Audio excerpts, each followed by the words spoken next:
It was the middle of the night. August 21st, 1831.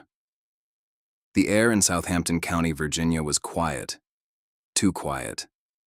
Inside a plantation home, a family slept peacefully, unaware that within moments, their lives and American history would be changed forever. Moving silently through the darkness was a group of enslaved men, armed with axes and knives. At the center of them stood a man who believed he had been chosen by God. His name was Nat Turner, and before the sun rose, dozens would be dead. Nat Turner was born on October 2, 1800, into slavery in Southampton County, Virginia. From the beginning, people noticed something different about him. He was unusually intelligent, deeply observant, and quiet. Unlike most enslaved people at the time, Turner learned to read and write. But it wasn't just education that set him apart, it was his faith. Turner became deeply religious, spending hours reading the Bible, fasting, and praying. Over time, he began to experience what he believed were divine visions. He claimed that God spoke to him, showing him signs and revealing a purpose greater than anything he could imagine. As he grew older, those visions became more intense. Turner described seeing spirits, hearing voices, and witnessing signs in the sky. One day, a solar eclipse darkened the sun. While others saw it as a natural event, Turner believed it was a message, a signal from God. In his mind, a war was coming, a divine battle between good and evil. And to Turner, slavery was evil. He became convinced that he had been chosen to lead his people out of bondage, no matter the cost. Quietly, Turner began to plan. He gathered a small group of trusted followers, men who believed in him and were willing to risk everything. The original plan was to strike on July 4th, a symbolic day of freedom, but Turner fell ill, and the plan was delayed. Then, in August, another sign appeared. This time, Turner believed there could be no delay. The time had come. In the early hours of August 21st, Turner and his followers made their move. They entered their enslaver's home and killed everyone inside, men, women, children. There was no hesitation. This was not revenge in the traditional sense, it was war. Moving from house to house, they freed other enslaved people and added them to their ranks. The group grew, and so did the violence. By sunrise, dozens were dead. By the end of the rebellion, at least 55 white men, women, and children had been killed.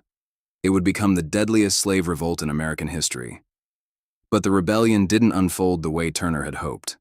Instead of sparking a massive uprising across the region, resistance came quickly. Armed militias formed within hours. Local white residents, along with state forces, began hunting Turner and his followers. Within 2 days, the rebellion was crushed.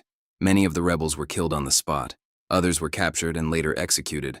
What followed was even more brutal.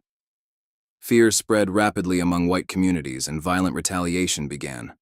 Black people, many of whom had nothing to do with the rebellion, were attacked and killed. It's estimated that over 100 black men, women, and children were murdered in the aftermath. Nat Turner, however, managed to escape. For nearly 2 months, he hid in the woods, surviving in silence, moving only when necessary. The man who had led one of the most terrifying uprisings in American history had become a ghost.